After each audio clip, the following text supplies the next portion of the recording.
أعوذ بكلمات الله التامة من غضبه وعقابه ومن شر عباده ومن همزات الشياطين وأن يحضرون. إن الحمد لله نحمده ونستهديه ونعوذ بالله من شرور أنفسنا ومن سيئات أعمالنا.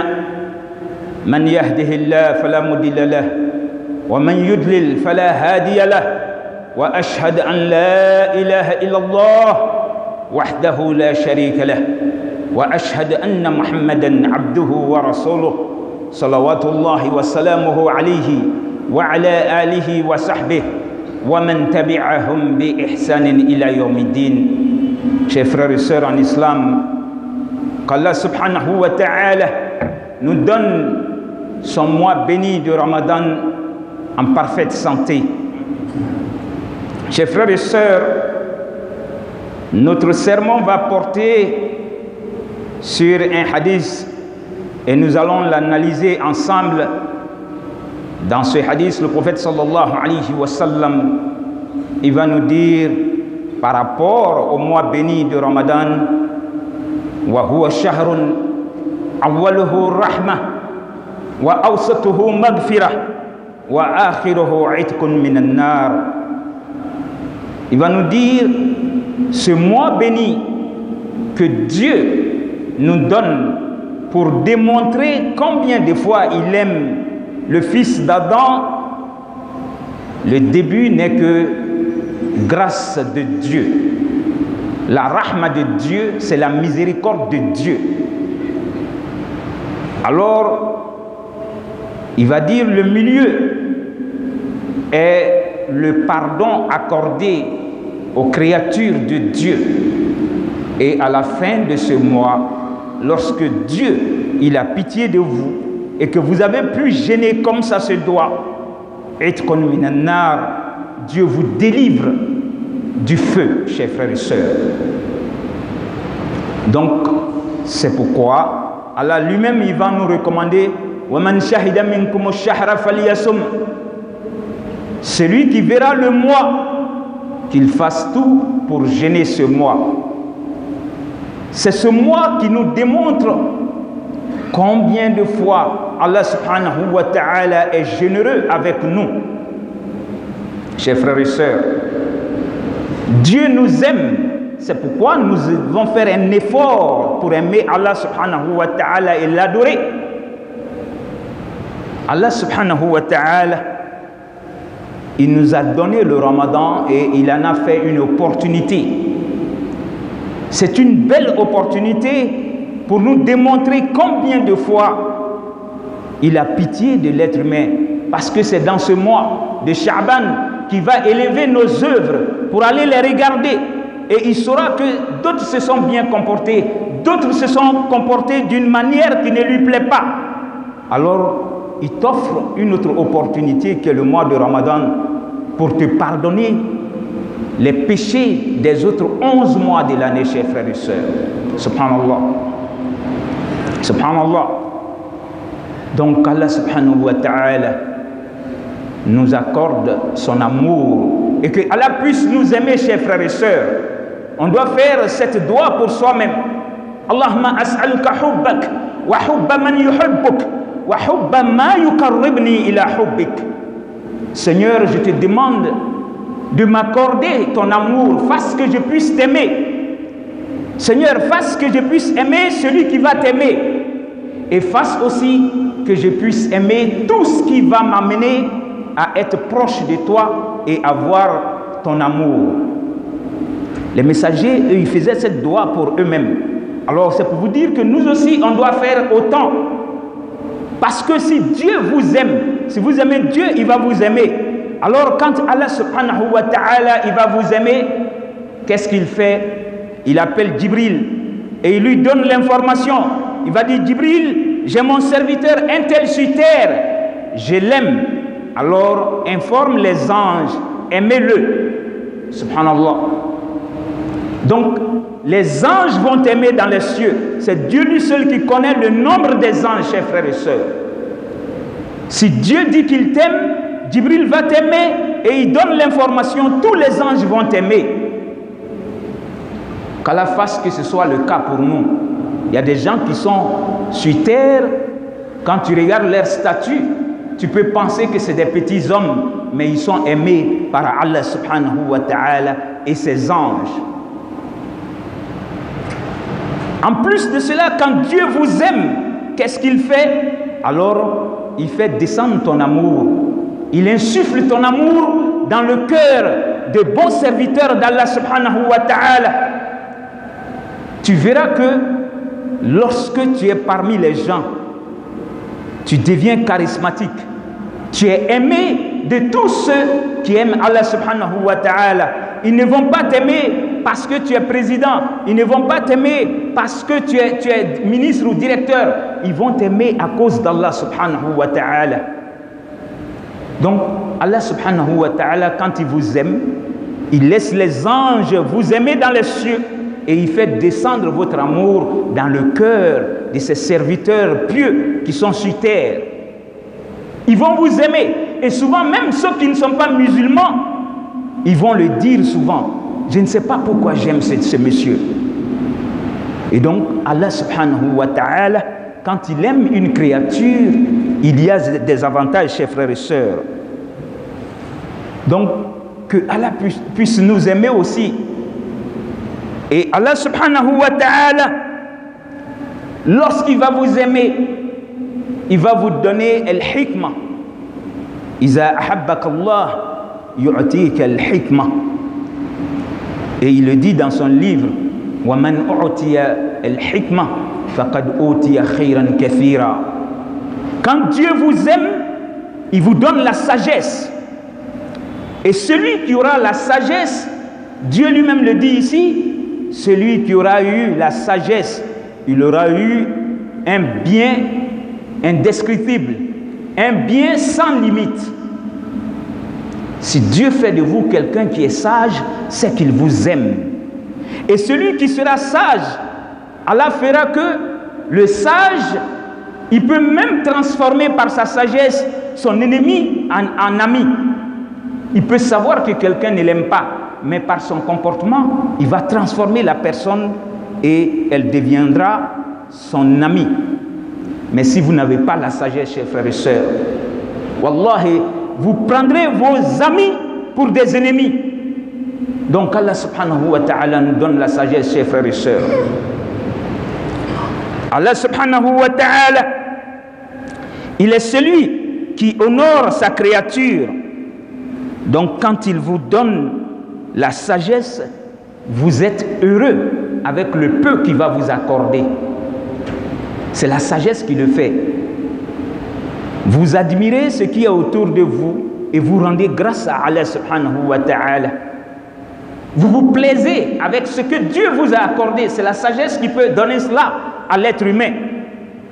Mais si Dieu ne vous donne pas la sagesse, même si vous donne toute la richesse de la terre, vous ne serez jamais heureux.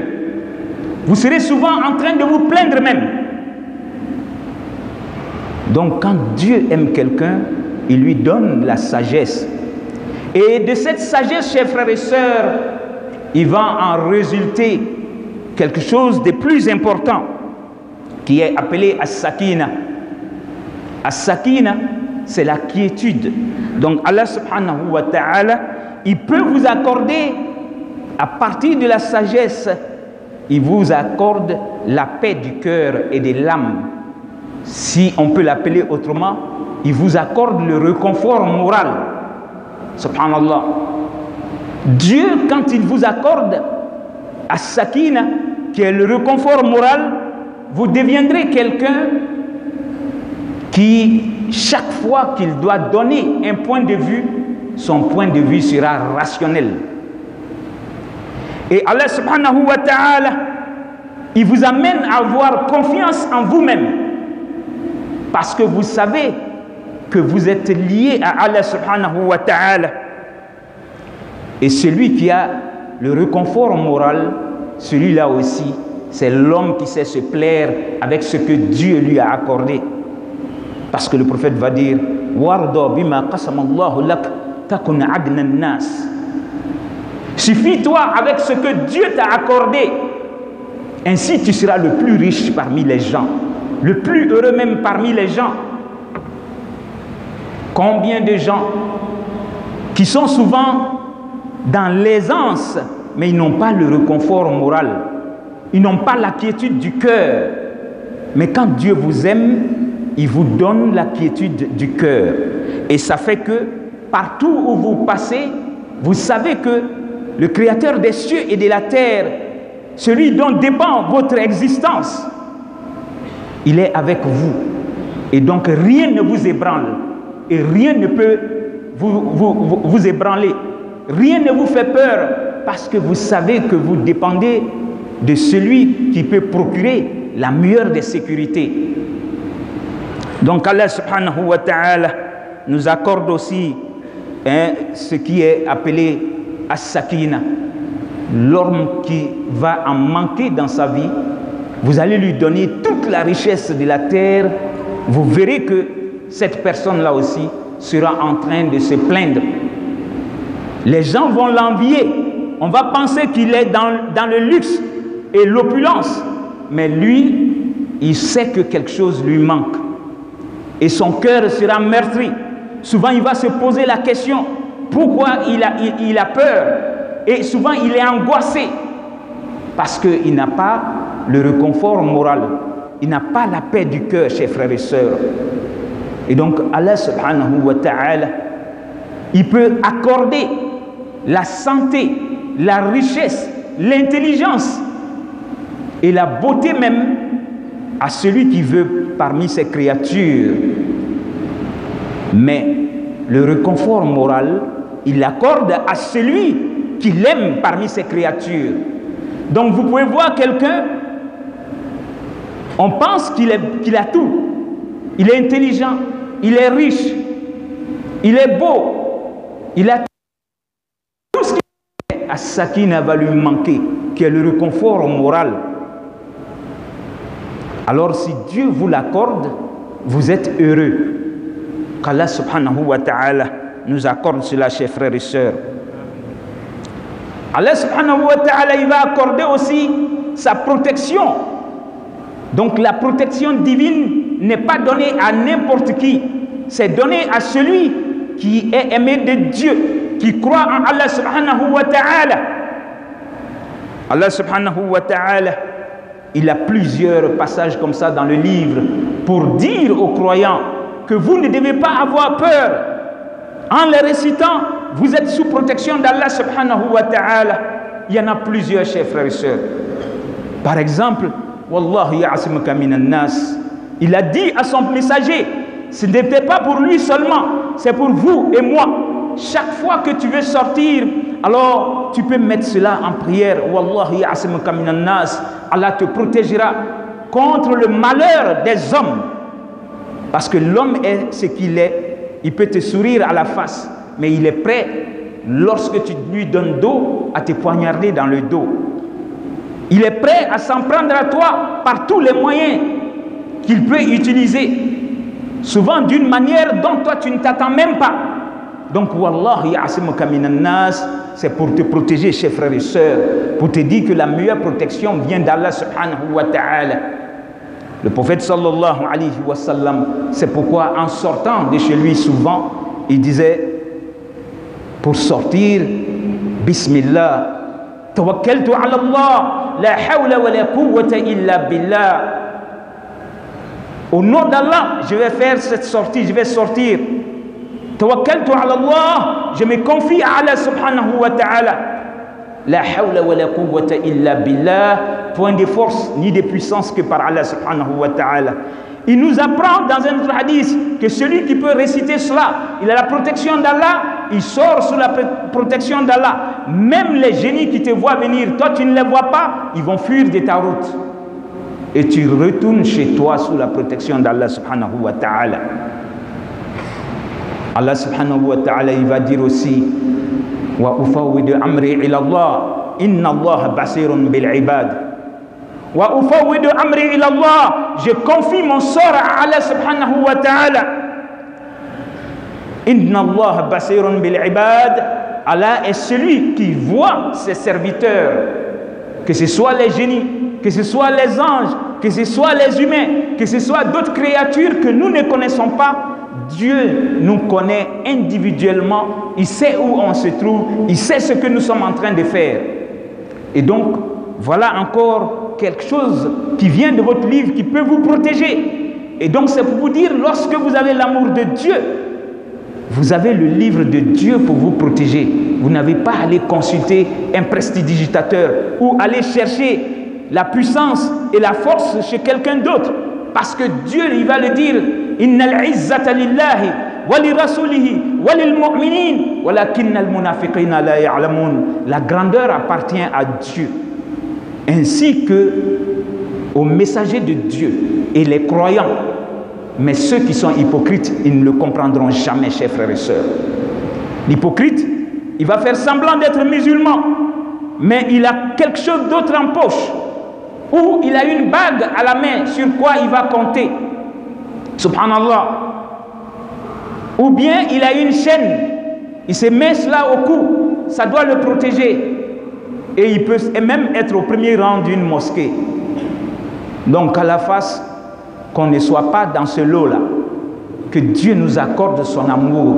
Parce que si tu as l'amour de Dieu avec toi, tu débutes ce mois béni dans la grâce et la miséricorde de Dieu. C'est pourquoi le prophète va nous dire wa huwa shahrun awwaluhu rahma wa awsatuhu maghfira wa akhiruhu itqun minan nar.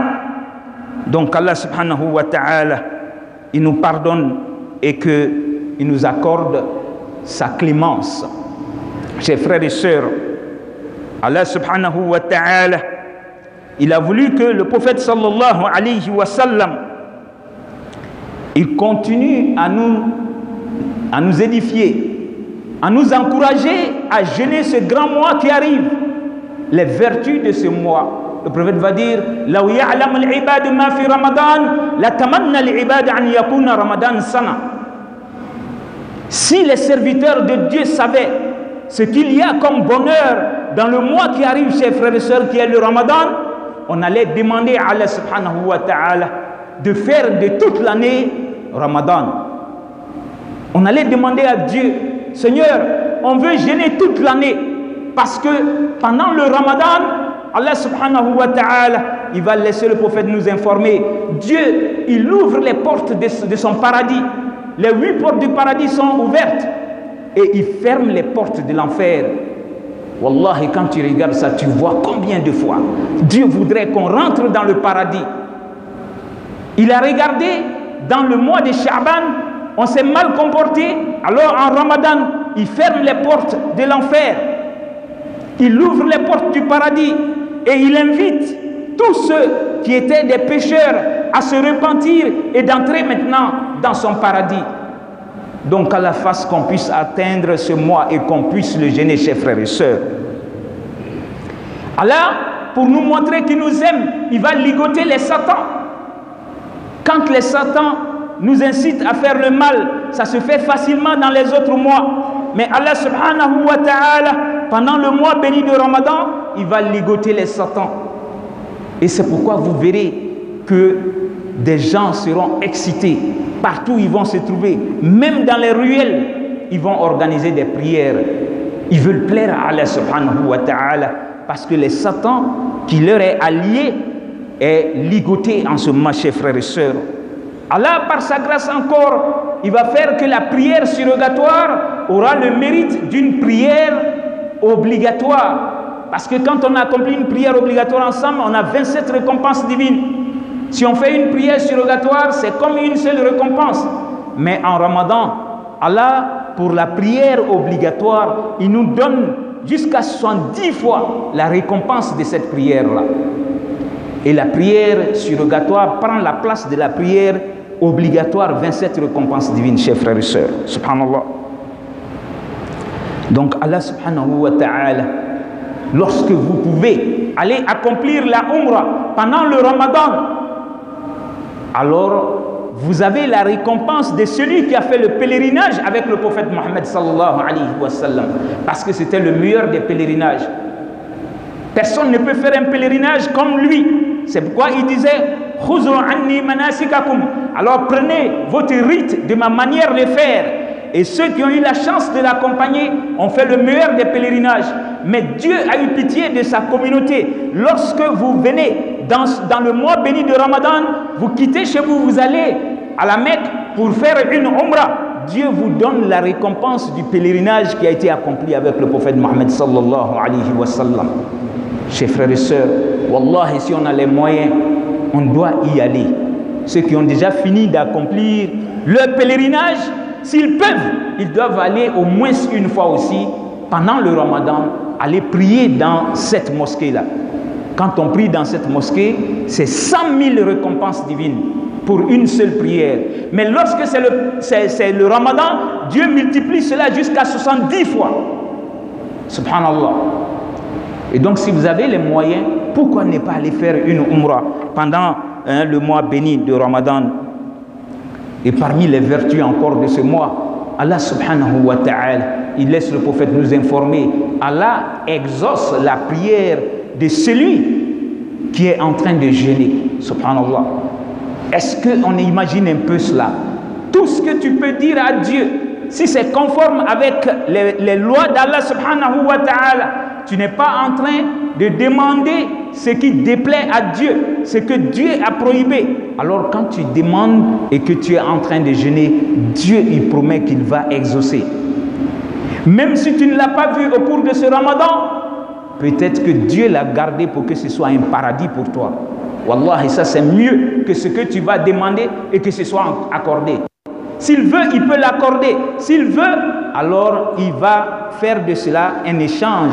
C'est-à-dire une calamité devait s'abattre sur vous. Alors ceci ne se produira plus à cause de votre demande. Et vous ne verrez pas ce que vous êtes en train de demander. Alors ce qu'il avait prévu aussi comme calamité ne s'abattra plus sur vous. Ou bien il va garder votre requête pour le jour de la résurrection, chers frères et sœurs. Donc pour vous dire combien de fois ce mois qui arrive, il est important qu'on le prépare.